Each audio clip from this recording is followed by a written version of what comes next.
Assalamualaikum warahmatullahi wabarakatuh. Hello nice people, welcome to English lesson. Belajar sambil rebahan ala fikih lesehan, be fun.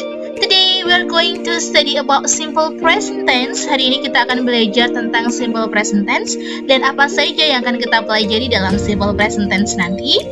Yang akan kita pelajari dalam simple present tense nantinya adalah tentang function atau fungsinya, kemudian karakteristiknya atau ciri-cirinya, ada juga formulanya atau patternnya, dan yang terakhir kita akan latihan soal-soal tentang simple present tense. Yang pertama, kita akan belajar tentang fungsinya. What is the function of simple present tense? Nah, simple present tense ini biasa digunakan untuk menyatakan habit. Habit itu apa sih? Habit itu adalah sebuah kebiasaan yang biasa dilakukan sehari-hari.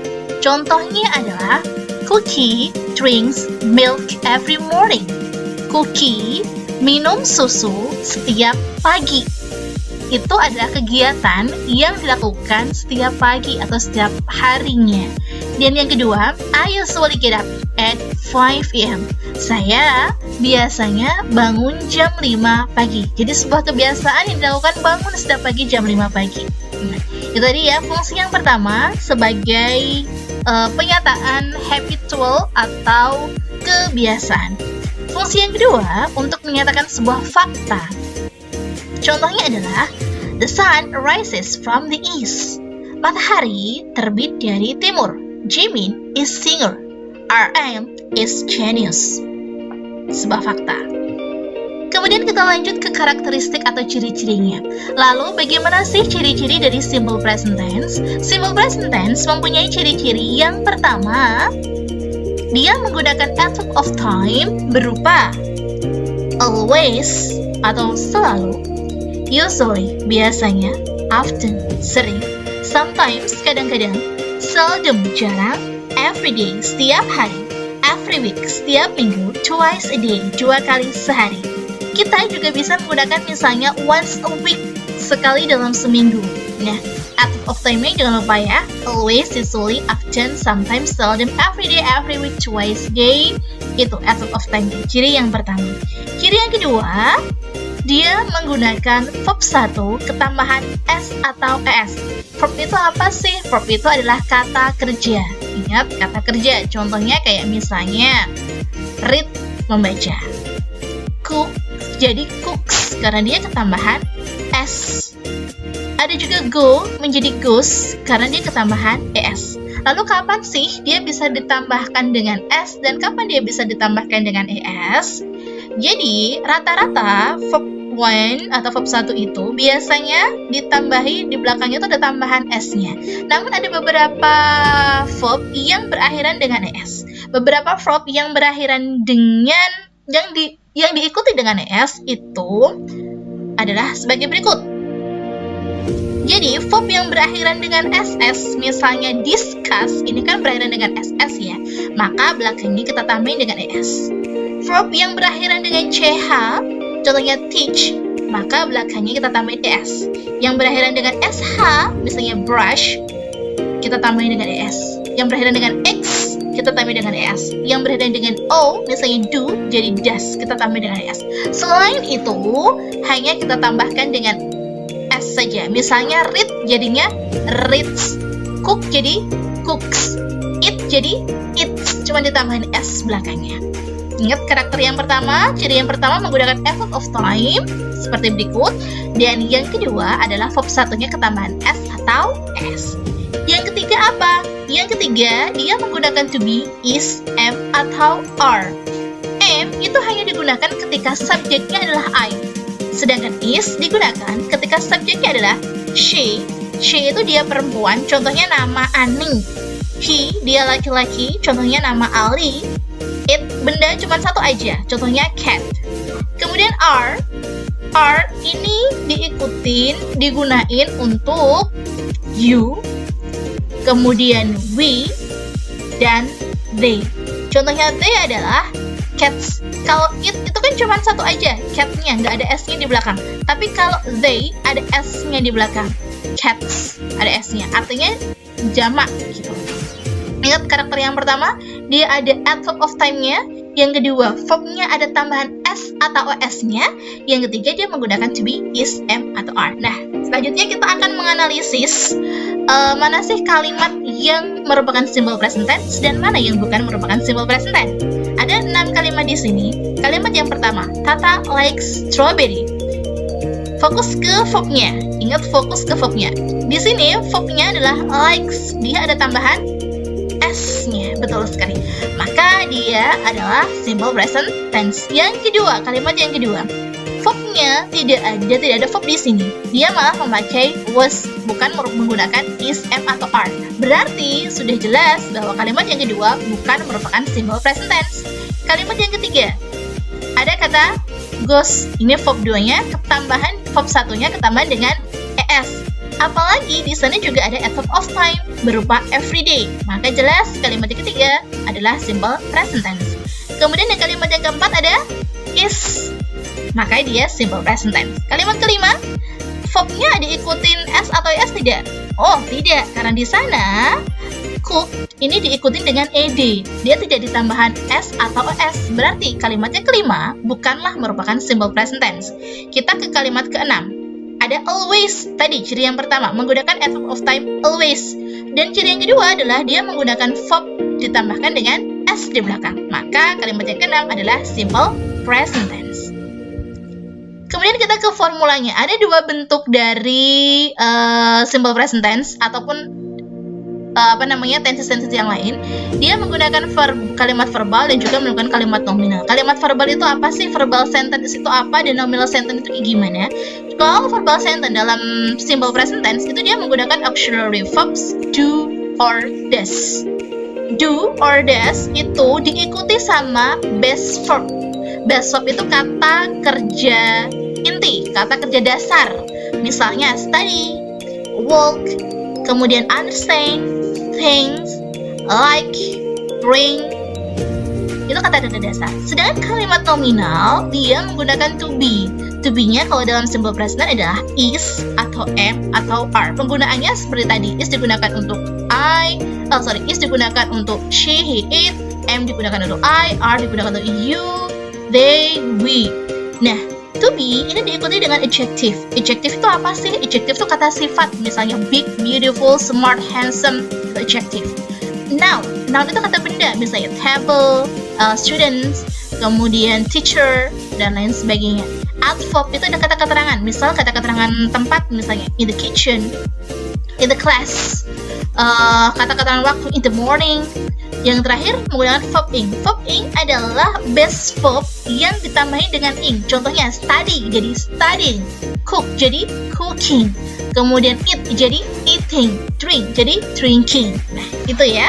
Tahu kan bedanya kalimat verbal sama kalimat nominal? Kalau kalimat verbal itu diikuti dengan base verb atau verb yang menggunakan verb atau kata kerja, sedangkan kalimat nominal dia menggunakan to be, is, am, atau are. Nah, ini dia. Beberapa formula dari kalimat nominal. Ada kalimat positif dalam simple present tense. Kalimatnya adalah patternnya ini subject ditambahkan dengan am, is, atau are plus adverb atau noun atau adjective. Contohnya adalah Tata and Cookie are best friend. Karena Tata and Cookie itu adalah dua orang, maka dia menggunakan to be, are.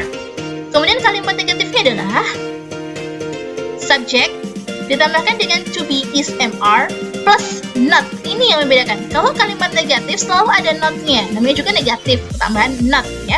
Tambahkan dengan adverb, kemudian noun dan juga adjective. Contohnya adalah Tata and Cookie are not best friend. Jadi setelah ada to be yang mengikuti subjeknya, kemudian ditambahkan dengan not di sebelahnya. Yang terakhir adalah kalimat tanya atau interrogative. Ini to be-nya diletakin di depan. Kalau biasanya subjeknya yang di depan, kalau kalimat pertanyaan, to be-nya ditaruh di depan. To be-nya ditaruh di depan, kemudian diikuti dengan subjek, kemudian ditambahkan dengan adverb atau noun atau adjective. Contohnya adalah are Tata and Cookie best friend. Itu contohnya, ya. Selanjutnya kita ke kalimat verbal atau verbal sentence. Verbal sentence tadi menggunakan do atau does. Untuk formula dalam positive sentence, dia Formulanya adalah subjek plus verb 1 ditambahin S atau S. Ini yang paling intinya di sini. Jadi kalau misalnya kalian bikin kalimat tanpa ada S atau S, itu bakalan susah banget untuk mengidentifikasi apakah dia simple present tense atau tidak. Jadi ciri-ciri simple present tense harus ada tambahan S atau S-nya, tergantung dari subjeknya. Tambahkan objek. Contohnya adalah Suga plays piano every day. Karena Suga itu adalah satu orang, maka dia ditambahkan S di belakangnya. Next, kalimat negatif adalah subject plus do or does not, ditambahkan dengan do atau does not. Ingat, ini yang paling jadi intinya di sini. Jadi kalau S atau S itu akan berubah menjadi does plus not. Tambahkan verb 1 karena tadi ES-nya sudah berubah jadi ini, verb 1-nya tetap tanpa tambahan apapun, ditambahkan dengan objek. Contohnya adalah Suga does not play piano every day. Next, kalimat interrogatifnya adalah do atau does-nya ditaruh di depan selalu. Kalau kalimat interrogatif, auxiliary selalu di depan. Begitupun juga to be-nya di depan. Ditambahkan dengan subjek dan juga objek. Contohnya adalah does Suga play piano every day? Nah, sekarang kita ke penggunaan do atau does nih. Kapan sih kita menggunakan do dan kapan kita menggunakan does? Nah, do ini digunakan dalam bentuk verb 1 aja, ya. Dan do ini digunakan apabila subjeknya itu berupa I, you, they, we. They itu jamak. Misalnya contohnya cats, ada S-nya di belakang, ya. Do ini basicnya dia dalam bentuk verb 1 tanpa tambahan apapun. Do itu gitu, verb 1 tanpa tambahan apapun. Ingat, verb 1 doang tanpa tambahan. Jadi kalau misalnya I, jadinya I like, you read, nggak ada tambahan apapun. They play, we buy. Jadi dia tidak ada tambahan S-nya di belakang. Kalau misalnya verb-nya itu nggak ada tambahan apapun di belakang, maka auxiliary yang digunakan adalah do. Kita lanjut ke does. Does ini ciri-cirinya adalah dia verb 1 ditambahin S atau ES. Jadinya kayak gitu. Does itu digunakan apabila subjeknya adalah she, he, it. She itu dia perempuan, contohnya Ani. He dia laki-laki, contohnya Ali. It's adalah benda satu aja, dia gak ada tambahan S-nya. Berbeda dengan they. Kalau ada tambahan S-nya, dia berarti pakainya do. Kalau di sini gak ada tambahan S-nya, dia pakainya does. Contohnya adalah she washes, ada tambahan S-nya di sini. Studies, he studies. Next, it likes, ada tambahan S-nya di belakang, ya. It likes, kali ini cuma satu, jadi ada tambahan S. Nah, sekarang kita akan ke latihan soalnya menentukan dia kira-kira itu pakainya itu pakai yang do atau does, verb satunya ada S-nya atau nggak ada S-nya. Kita coba ya.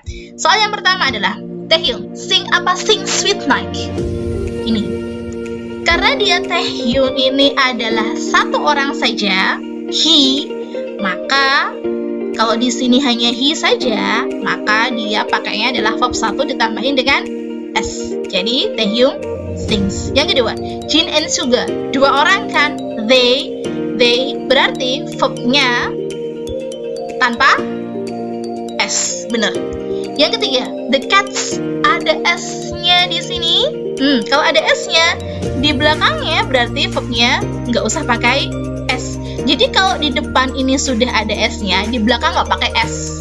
Kalau di depan udah ada S-nya, di belakangnya nggak usah pakai S. Tapi kalau di depannya tuh nggak ada S-nya, di belakang ditambahin S. S-nya cuma satu aja, nggak usah banyak-banyak, ntar bisa batuk, gitu kan. Jadi kalau misalnya di sini udah ada S-nya, di sini nggak pakai S. Yang keempat, he. Read apa reads? Karena dia he cuma satu orang aja, maka verbnya harus ditambahin dengan S. Maka jadinya he reads novel. Sekarang kita akan mengubah kalimat dalam bentuk kalimat positif menjadi negatif atau interrogatif. Yang pertama adalah Jimin helps, she hopes. Kalau kalimat negatif dijadiin adalah kita tulis lagi Jimin, kita tulis lagi jadi Jimin. Kemudian ada S. Nah, S ini dia akan berubah menjadi does. Jangan lupa ditambah dengan not. Help, help-nya karena S-nya sudah dia dalam bentuk does, S-nya itu diuraikan dalam bentuk does not, maka kita harus help tanpa tambahan S, job. Kalau interrogatif, does-nya kita taruh di depan. Nah, does Jimin help Ji-hope? Itu contoh yang pertama. Contoh yang kedua adalah the students play tennis. The students play tennis. Caranya adalah kita tuliskan lagi the students di sini. Karena di sini play-nya itu nggak ada S-nya, play-nya nggak ada S-nya, maka dia pakainya adalah do not play tennis. Interrogatifnya, do-nya kita taruh di depan. Do the students play tennis? Itu cara mengubahnya. Mudah kan? Sekarang kita akan mencoba untuk membuat kalimat berdasarkan dengan gambar. Contoh saya punya gambar ini. Ada pertanyaan, what do Supri and Jamal do? Apa yang dilakukan Supri dan Jamal? Ini Supri, ini si Jamal. Apa yang dilakukan oleh Supri dan Jamal? Mereka lagi apa sih? Lagi masak ya. Jadi kalau dalam bentuk simple present adalah they, Supri and Jamal itu kan kita ubah menjadi they. Mereka ngapain? Cook. Karena they, maka di sebelahnya tidak usah pakai S karena bentuknya jamak. They cook fried rice.